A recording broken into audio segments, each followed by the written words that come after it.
एफएनडो सौदों में ट्रेड करने वाले लोगों के लिए शायद खुशखबरी आ सकती है। सेबी इस बात पे विचार कर रही है, अभी इवैल्यूएशन चल रहा है कि वो जो पूरा डेरिवेटिव मार्जिन सिस्टम है जो इस इन सौदों में, फ्यूचर एंड ऑप्शंस में मार्जिन का जो पूरा सिस्टम है, उसको वो नए सिरे से डिजाइन कर सकती है या उसको डिजाइन करने का निर्देश दे सकती है, जिससे कि हेजिंग का काम, यानी रिस्क से बचने का, जोखिम को कम करने का काम ज़्यादा एफिशिएंट हो जाए। और सट्टेबाजी करना, जो जिसको प्लेन सट्टेबाजी कहते हैं, वो और महंगा हो जाए, एक्सपेंसिव हो जाए। यानी जो एफ एंडो कारोबार का मुख्य उद्देश्य है कि जो लोग वास्तव में सौदे कर रहे होते हैं किसी चीज़ में, उसके सामने वो अपने रिस्क को हेज करने के लिए काउंटर पोजीशन लेते हैं, उसमें वो बहुत ज़्यादा फंसे हुए ना महसूस करें।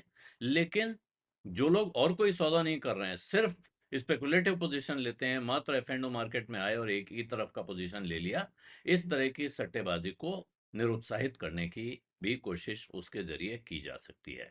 और ये कोशिश बहुत समय से जारी है।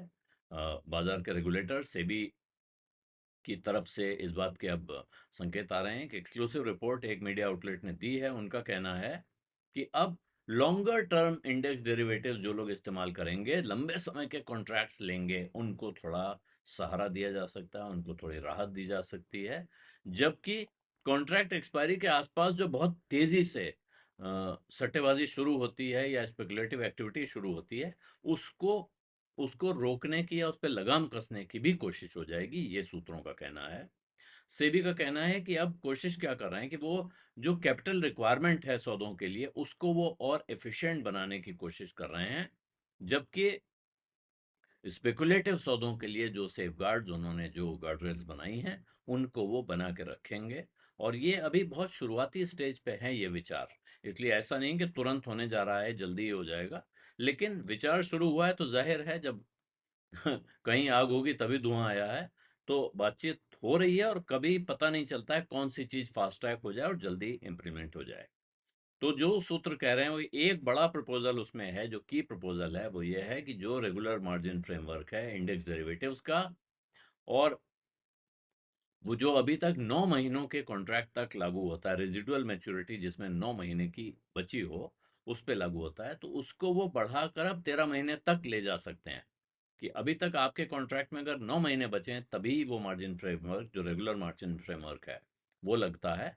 उसके बाद के लिए एक सेपरेट फ्रेमवर्क होता था, लेकिन अब 13 महीने की एक्सपायरी तक आप उसको नॉर्मल मार्जिन फ्रेमवर्क में ट्रीट किया जाएगा। और जो अभी तक होता था, लॉन्ग डेटेड कैटेगरी में था और उसमें एक अलग मार्जिन फ्रेमवर्क लगता था। तो अब से भी विचार ये कर रही है कि ये थ्रेशोल्ड बढ़ाकर 9 महीने से 13 महीने कर दिया जाए। और उससे क्या होगा कि मार्केट पार्टिसिपेंट्स अब लगभग 1 साल तक के डेरिवेटिव कॉन्ट्रैक्ट्स में जाकर अपना रिस्क हेज कर पाएंगे आसानी से। और इसके लिए उन्हें अलग से एक्स्ट्रा मार्जिन देने की जरूरत नहीं रह जाएगी, जो अभी की व्यवस्था में है।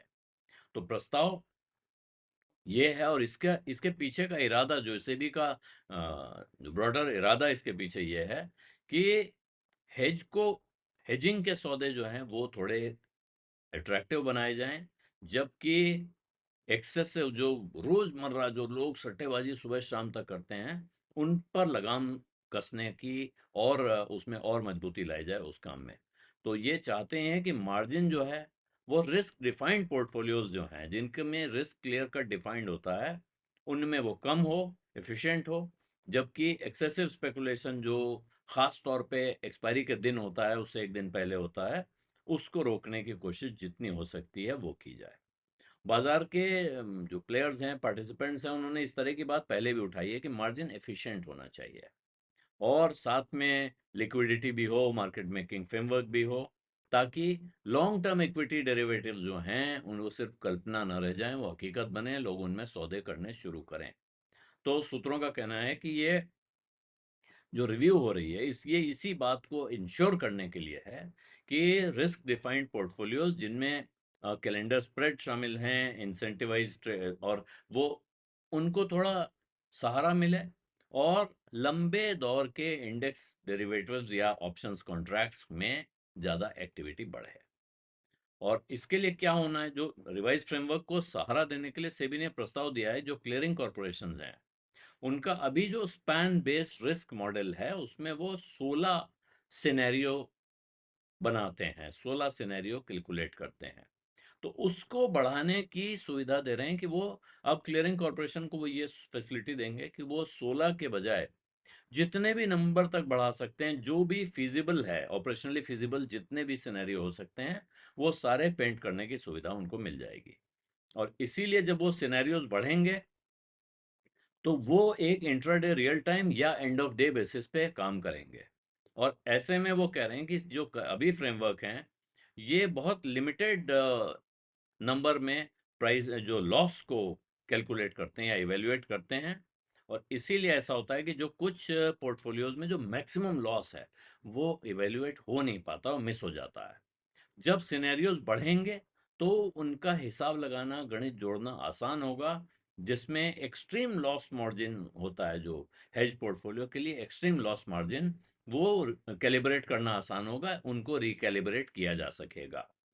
और अब से भी ये भी विचार कर रही है कि जो ईएलएम है, एक्सट्रीम लॉस मार्जिन, वो प्राइस कैन रेंज का 1/10, 10वां हिस्सा तक ले आया जाए एक कैप लगाने के बाद। जिसका मतलब ये हुआ कि एएलएम जो अभी तक लगभग 2% लगता है वो घट के 1% रह जाएगा। सूत्रों का कहना है, इसका मतलब ये है कि अगर रेगुलेटर का विचार है कि जो बहुत अच्छा ग्रैनुलर स्पैन मॉडल बनेगा उससे ईएलएम रिक्वायरमेंट कम हो जाएंगी रिस्क डिफाइंड पोर्टफोलियोज के लिए, जबकि जो ओवरऑल मार्जिन लेवल है जिनमें अनलिमिटेड रिस्क है वहां वो जो मौजूदा लेवल है वही बरकरार रखा जाएगा। और ये सिनेरियो अच्छे से पढ़े गए हैं, जिसके बाद ये अध्ययन के बाद नतीजा निकला है कि मार्जिन रिक्वायरमेंट कुछ हेज्ड इंडेक्स ऑप्शन स्ट्रेटजीज में तो मार्जिन रिक्वायरमेंट कम होकर आधी हो सकती है, 50% तक पहुंच सकती है। जबकि कुछ जगह जो कैलेंडर स्प्रेड कहलाते हैं उनमें मार्जिन रिडक्शन लगभग 30% का हो सकता है। और जो बिल्कुल सीधी डायरेक्शनल पोजीशंस होती हैं जैसे लॉन्ग फ्यूचर्स है और शॉर्ट कॉल्स हैं, उनमें कोई खास फर्क नहीं पड़ेगा, मोटे तौर पे वो जस का तस रहने की संभावना व्यक्त की जा रही है। और इसी तरह स्टॉक डेरिवेटिव्स में खास तौर पे इसी तरह के रिडक्शंस दिखाई पड़े थे। और आउटराइट लॉन्ग फ्यूचर्स में नेकेड शॉर्ट ओपन पोजीशंस उनमें बिल्कुल अनचेंज रहेगा। एक्सेसिव ट्रेडिंग होती है जो खास तौर पे एक्सपायरी के दिन, उसको रोकने के लिए सेबी का की तरफ से हो ये सकता है कि एक्सपायरी डेज पे हायर मार्जिन रिक्वायरमेंट बनी रहेंगी, उस दिन के लिए वो मार्जिन रिक्वायरमेंट कम नहीं की जाएंगी। तो नॉन एक्सपायरी डे पे ईएलएम डायनेमिक हो जाएगा, स्पैन के साथ जुड़ेगा, प्राइस कैन रेंज के साथ जुड़ेगा, लेकिन एक्सपायरी डे का मार्जिन बढ़ा हुआ रहेगा ताकि लोग उसी दिन आकर कूद कर एकदम से बड़े बड़े सौदे करने की प्रवृत्ति से निजात पाएं। और इसी तरह कैलेंडर स्प्रेड के चार्जेस होते हैं उन पर भी रिवीजन का विचार चल रहा है।